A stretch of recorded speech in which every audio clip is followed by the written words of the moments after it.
La adaptación como la tolerancia son necesarias para disolverlas y tacharlas de nuestro lenguaje.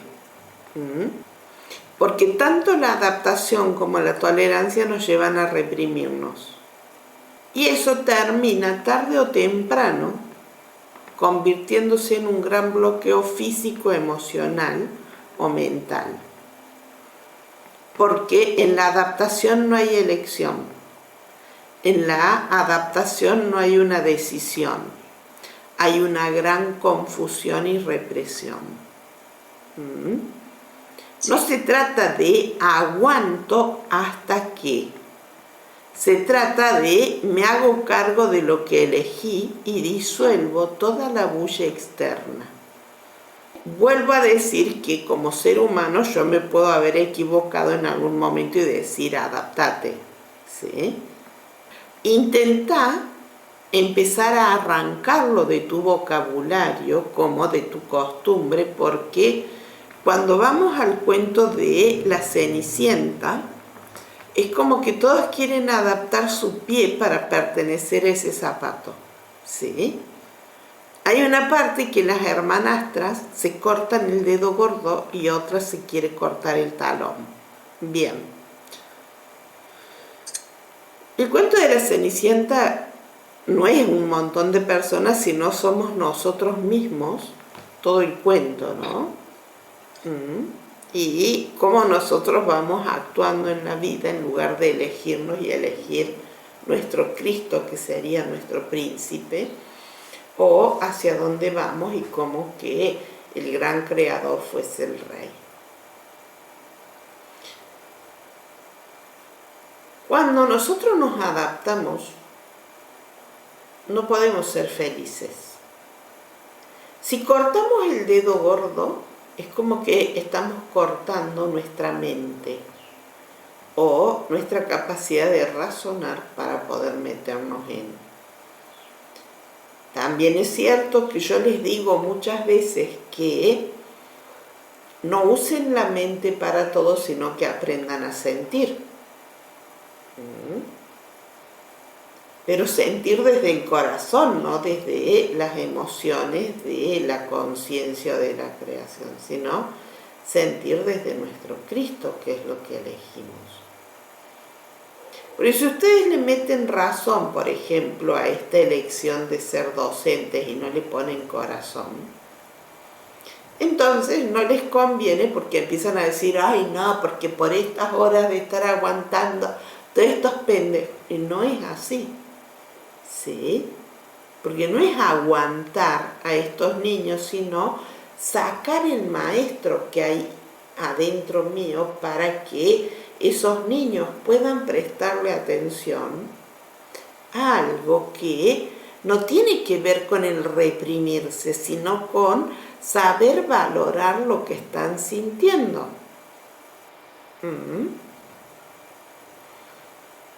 No tiene que ver con usar una calculadora en dónde voy a ganar más en cuanto a dinero, sino qué es lo que me hace más feliz.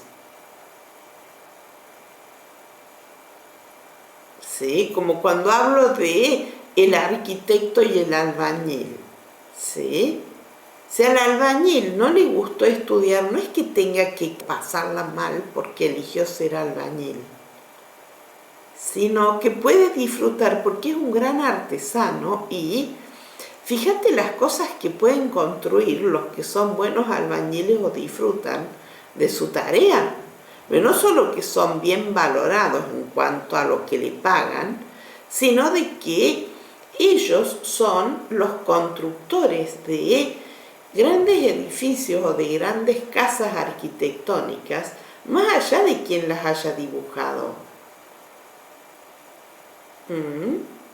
Porque hay que saber llevar la línea del ladrillo.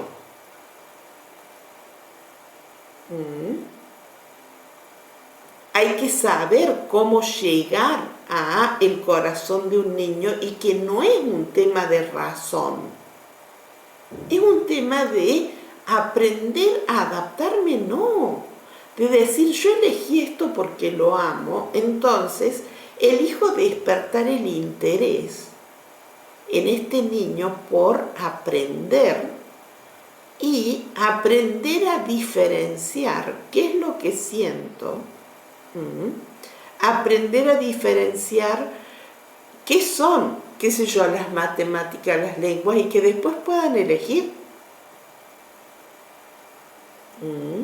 Elegir a qué dedicarse y desde dónde, sin desvalorizar una elección diferente. Cuando me adapto cortando el talón, estoy cortando mi historia. ¿Sí? Estoy cortando la base en donde elegí nacer, que es una gran como fuente de mi propia energía o de mi propia creatividad. Cuando me corto el talón, quiero cortar mi historia para encajar en un grupo determinado.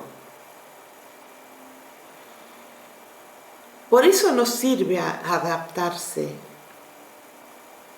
Cuando yo acepto mi historia, ¿sí? Cuando yo acepto que puedo elegir, cuando yo puedo usar la coherencia y la lógica, todo se vuelve distinto y puedo crear desde el amor. No se trata de negar la razón, no se trata de negar la conciencia. Desde la conciencia sentimos, podemos sentir furia, frustración y qué sé yo, pero ¿por qué? Porque cuando se ensucia la conciencia, que sería nuestro plexo solar, que es el centro de nuestra vibración, en donde están nuestras vísceras, en donde hay emociones. Y esas emociones me pueden ayudar a vivir bien o mal, de acuerdo en cómo estuve comparándome. Eso se forma en mi adolescencia. Y si de pronto alguien me dijo que únicamente para ser una gran persona tengo que tener el título más elevado de la universidad, y no voy a la universidad, me siento la persona más frustrada.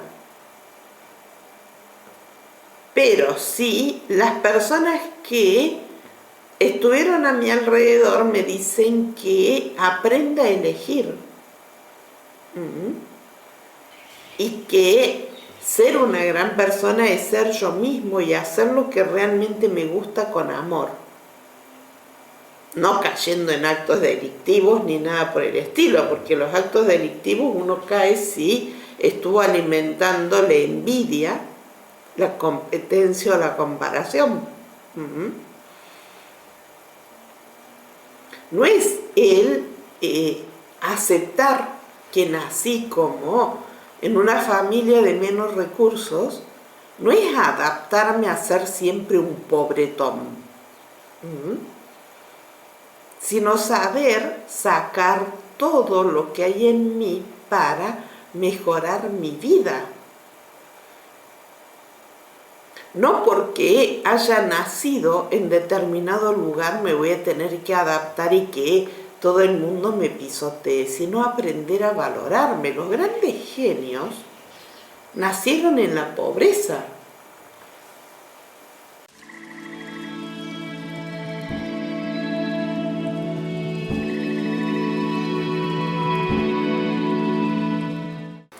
¿Qué hacemos con nosotros? Aprendemos a conocernos y ver si elegimos esta carrera desde lo que me gusta hacer o desde el pretender asegurarme un sueldo.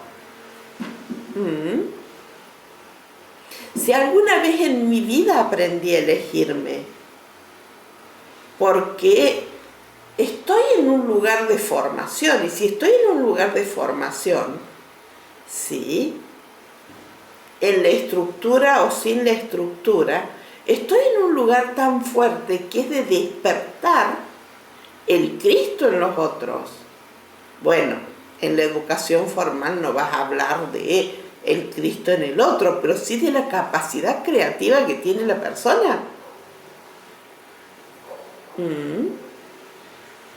De la capacidad de ser en lugar de parecer, de la capacidad de conocerse y saber qué está sintiendo. ¿Qué es lo que estás sintiendo con respecto a cada una de las materias? ¿O qué es lo que estás sintiendo de acuerdo a la materia que yo estoy dando? Y ver todas las salidas que tiene esto que estoy enseñando. ¿Qué sé yo? Enseño educación física.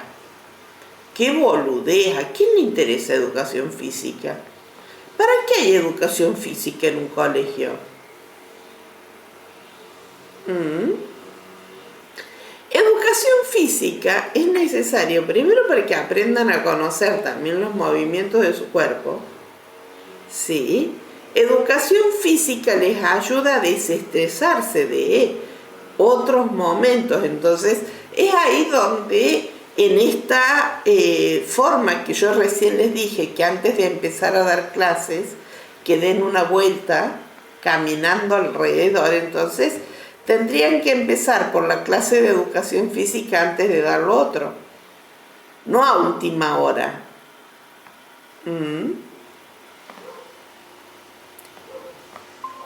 Que les ocupen a los docentes de educación física las primeras horas del día de cada uno de los colegios.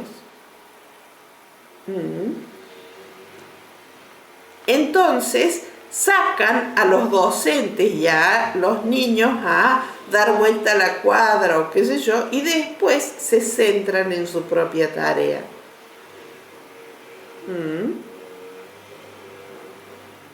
La educación física como parte de la vida, no como lo más importante.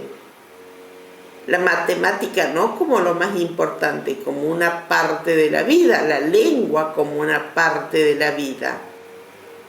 De pronto, así como hay quien puede decir, ¿para qué aprender educación física? ¿Para qué aprender física? Y la física está en todo. Cuando nosotros empezamos a aprender física o química, desde el saber que en todo hay química o física, es distinto de aprenderlo como una materia suelta de la vida diaria.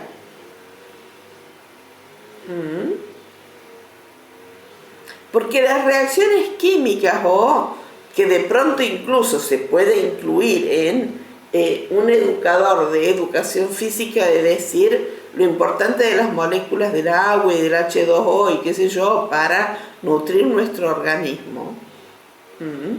Entonces ahí después el individuo puede interesarse por la materia química desde otro lugar, en vez de que sea una lucha entre los docentes, de que si mi materia es más importante que la tuya. Pero como siempre estamos muy encerrados y empecinados en la competencia y en la comparación, como estamos más interesados en degradar al albañil o enaltecer el arquitecto, o degradar al ingeniero en base al arquitecto, degradar, o sea, dejemos de degradar.